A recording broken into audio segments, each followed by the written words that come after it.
नमस्कार, आप देख रहे हैं न्यूज बाय स्कोप। आपके साथ मैं हूं अनुष्का। बढ़ते खबरों की ओर। मांडर विधानसभा उपचुनाव के नतीजे आज घोषित होंगे। इस चुनाव में 14 प्रत्याशियों की किस्मत 23 जून को ही ईवीएम में कैद हो गई थी। बीजेपी की गंगोत्री कुजुर, कांग्रेस की शिल्पी नेहा तिर्की और एआईएमआईएम समर्थित देव कुमार धान समेत 14 प्रत्याशियों के भाग्य का फैसला आज होगा। उपचुनाव में 60% वोटिंग हुई थी। इस उपचुनाव में करीब 3.5 लाख मतदाताओं ने 14 प्रत्याशियों की किस्मत को ईवीएम में कैद किया था। 433 बूथों पर मतदान हुआ था। कृषि बाजार समिति पंडरा में बनाए गए स्ट्रांग रूम में मतों की गिनती शुरू की गई है।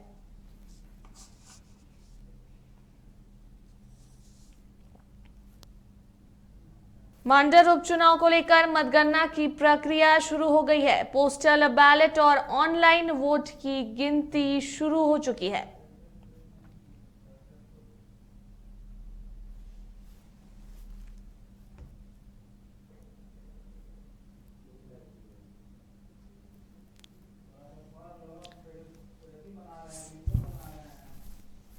सात 747 पोस्टल बैलेट और 218 ऑनलाइन वोट की गिनती हुई है। कुल 965 वोट की गिनती हो चुकी है अब तक।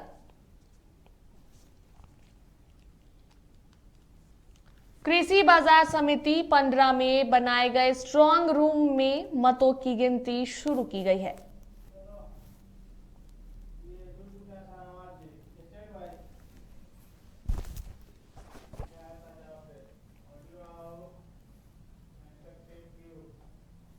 और अधिक जानकारी के लिए हमारे साथ हमारे सहयोगी सहनवाज जुड़ चुके हैं।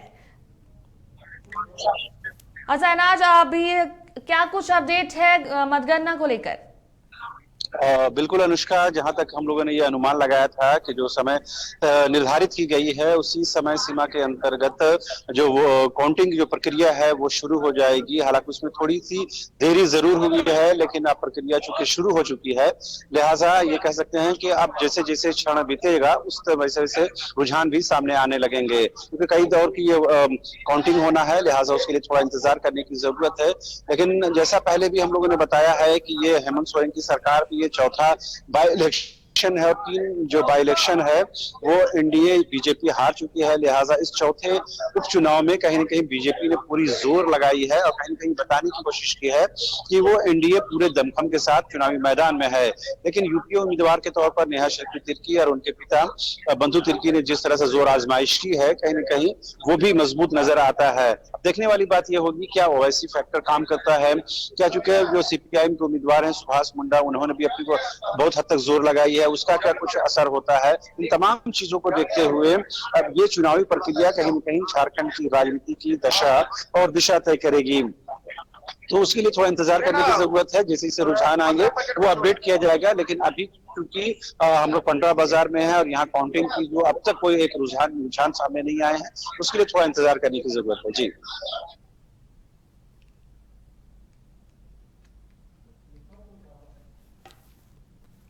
अब तक कितनी गिनती हो चुकी है? क्या कुछ नतीजे सामने आए हैं? बिल्कुल अनुष्का, कहीं न कहीं ये मैंने पहले भी बताया कि ये जो बाई इलेक्शन है वो झारखंड की राजनीति के लिहाज से देखिए तो बेहद महत्वपूर्ण है।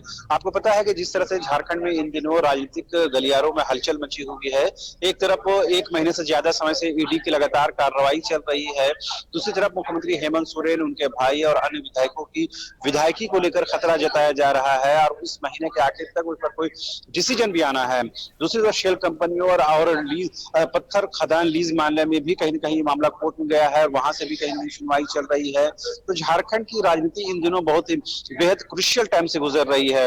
उस बीच में चूंकि एनडीए की तरफ से द्रौपदी मुर्मू को उम्मीदवार घोषित किया गया है, उसके बाद झारखंड की सत्ताधारी पार्टी यानी जेएमएम भी कहीं न कहीं पसोपेश में है। उसे तय करना है कि वो गठबंधन धर्म के साथ है या फिर आदिवासी धर्म को निभाता है। कल इसको लेकर बैठक भी हुई, लेकिन कोई निर्णय नहीं हो पाया, नतीजा कोई नहीं निकल पाया।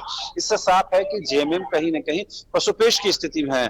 उस बीच में ये बाई इलेक्शन हो रहे हैं और उसका रिजल्ट ये आना है लिहाजा इस रिजल्ट से कहीं न कहीं गठबंधन दल के लिए कहीं न कहीं राहत की खबर आती है या ज़हमत की खबर आती है, उसके लिए थोड़ा इंतजार करने की जरूरत है।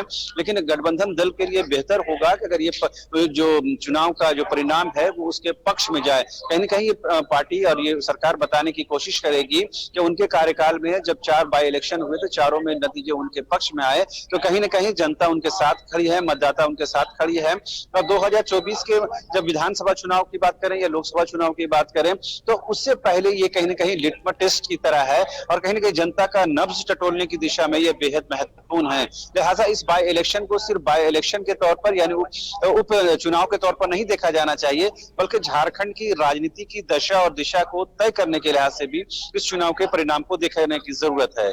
जी, क्या लगता है ये नतीजे किसके पक्ष में आ सकते हैं? बिल्कुल, जैसे तमाम प्रत्याशियों ने दावा किया है और ये कोई नई बात नहीं है, सभी लोग अपनी जीत का दावा करते हैं, चाहे यूपीए प्रत्याशी नेहा शिल्पी तिर्की की बात करें, एनडीए प्रत्याशी गंगोत्री कुजूर की बात करें या एमआईएम के जो समर्थित उम्मीदवार हैं देव कुमार धान की बात करें, सीपीआईएम के उम्मीदवार सुभाष मुंडा की बात करें, ऐसे 14 उम्मीदवार चुनावी मैदान में और सभी लोग अपनी चुनावी जीत का दावा कर रहे हैं। लेकिन जो हम लोगों ने फील किया है, जो मांडर विधानसभा चुनाव में जो हम लोग गए, भ्रमण किया और मतदाताओं से बातचीत हुई है, उससे साफ पता चलता है कि ये जो मुकाबला है सीधे तौर पर यूपीए वर्सेस एनडीए है, यानी कि बीजेपी और कांग्रेस के बीच में ये सीधा सीधा मुकाबला है।